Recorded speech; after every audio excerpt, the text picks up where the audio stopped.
Permettez-moi de me présenter. Gabriel Nicolas de la Rémy, lieutenant de police sous les ordres du roi Soleil. Le rapport que je m'apprête à écrire sera probablement le plus important de toute ma carrière, car il concerne une affaire extraordinaire, l'affaire des poisons. Tout a commencé le 25 mars 1676, avec l'arrestation de la marquise de Brinvilliers. Mais, pour comprendre cela, il nous faut revenir encore plus en arrière, en 1672. Un jeune officier, du nom de Gaudin de Sainte-Croix, perclus de dettes, est retrouvé mort empoisonné. Les soupçons se portent sur son amante, Marie-Madeleine de Brinvilliers, suite à la découverte d'une cassette contenant des fioles de poison et des lettres, témoignant d'une reconnaissance de dette de la marquise envers Sainte-Croix. Nous découvrons ensuite que ces poisons ont servi aux diverses tentatives, à succès, de la marquise pour éliminer son père, ses 2 frères et sa sœur. Une histoire d'héritage probablement. Elle les aurait empoisonnés au moyen d'un poison à base d'arsenic, qui prendra ensuite le nom de poudre de succession. Apprenant par son ami Penautier, qui fut lui aussi impliqué dans l'affaire, qu'on la recherche, elle s'enfuit d'abord à Londres, puis en Hollande, et finit par être arrêtée dans un couvent de Liège, grâce aux ruses de mon adjoint et plus fin ligné, François Degré. À ce stade-là, personne ne se doutait que l'affaire prendrait une si grande ampleur. Le 17 juillet 1676, la Brinvilliers est exécutée place de Grève. Elle n'avait avoué ses crimes que quelques jours auparavant, laissant sa célèbre phrase en suspens. « S'il dégoûte sur moi, il pleuvra sur Penautier. »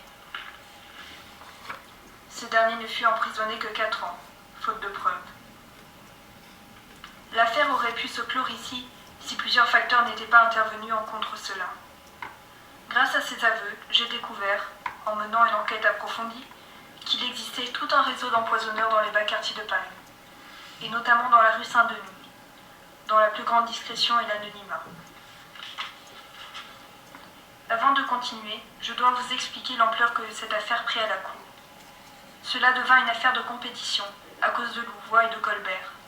Tous les 2 hommes importants auprès du roi, ils aspiraient tous 2 au titre de secrétaire de Louis XIV. L'un ministre de la guerre, l'autre contrôleur des finances. Ils demandèrent donc au roi Soleil de choisir l'un d'eux pour mener cette affaire. Non seulement Colbert était âgé, mais il était proche de Penautier et le successeur de Mazarin, dont les nièces furent accusées d'utilisation de poison. Louvois, plus jeune et dynamique, fut préféré et me somma d'enquêter, ce que je m'empressai de faire.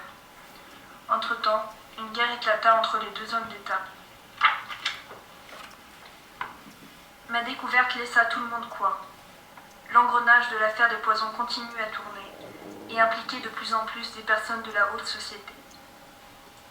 Poissons, nourriture, tissus, messes noires, poudre de succession, bave de crapaud, empoisonneuses, diseuses de bonne aventure, traîtres. Paris était devenu un refuge de magie noire. Le roi décida alors de créer un tribunal ne s'occupant que des empoisonnements. Il le nomma la Chambre ardente. Elle fut créée en 1672 et prononça une centaine de jugements, dont 34 à mort, qui servirent d'exemple aux autres pour leur faire avouer leurs crimes. Un personnage terrifiant fit alors son apparition. Catherine Desaix, épouse mon voisin, dite la voisin. Elle a fourni en poison et sortilèges un nombre incalculable de personnes, de toutes les strates de la société. Seront compromis entre autres le maréchal de Luxembourg et Racine. Brûlée le 22 février 1680 après avoir été condamnée par la Chambre, elle laissa derrière elle un bon nombre de questions irrésolues. Mais, 2 mois plus tard, une autre apparition leva le voile sur bon nombre de mystères. La fille de la voisin, Marie-Marguerite, nous révèle un secret qui glaça le cœur du roi. L'une des habituées de sa mère n'était autre qu'Athénaïs de Montespan, la favorite en chef. Elle aurait tenté d'éliminer sa rivale et potentielle remplaçante, Angélique de Fontenay. Interrogée, la Montespan avouera seulement avoir utilisé des filtres pour garder l'amour du roi. L'affaire devient de plus en plus importante. Le réseau d'empoisonneurs existe en fait dans toute la France, et l'Église est corrompue. Des messes noires, faites par de vrais prêtres ayant tourné le dos à Dieu, sont célébrées. Cela explique donc les mystérieuses disparitions d'enfants signalées récemment dans les bas quartiers. Brisé par l'implication de sa favorite dans cette enquête, le roi suspend la Chambre ardente en 1682 et décide, sur mon conseil, de brûler tous les documents concernant Athénaïs de Montespan, ce qu'il fait en 1709. Depuis, il a tourné la page sur la Favorite, qui a donc chuté de son piédestal. Cette affaire, impossible à résoudre, laissera beaucoup de prisonniers derrière elle. Ils seront enfermés à vie, avec interdiction de prononcer le nom de la Favorite. Cette affaire marquera également le début de ce que j'appelle la police scientifique. Nous en sommes, Desgrais et moi, les premiers membres. La version de Louis XIV pour les poisons lui venait de sa belle-sœur qui mourut jeune, empoisonnée. Des rumeurs sur un complot contre notre souverain le poussèrent à prendre des mesures, telles que la création du cabinet noir qui contrôle la poste royale et un rituel de goûteur à chaque repas.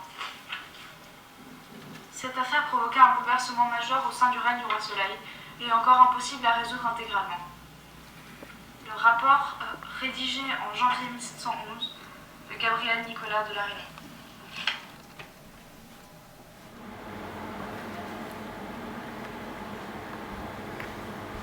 Ah, tu relis ce qu'on a trouvé sur l'araignée? Oui, je trouve ça très intriguant. Moi, ça m'a empêché de dormir toutes les nuits. Et du coup, comme j'arrivais pas à dormir, j'ai fait des recherches. Et tu sais quoi, j'y crois, moi. C'est horrible ce qu'il dit, l'araignée. T'imagines s'il y avait des empoisonneurs partout? Je suis sûre que c'est vrai tout ça. Qu'est-ce que tu veux dire par là? Je t'explique si tu veux. Vas-y.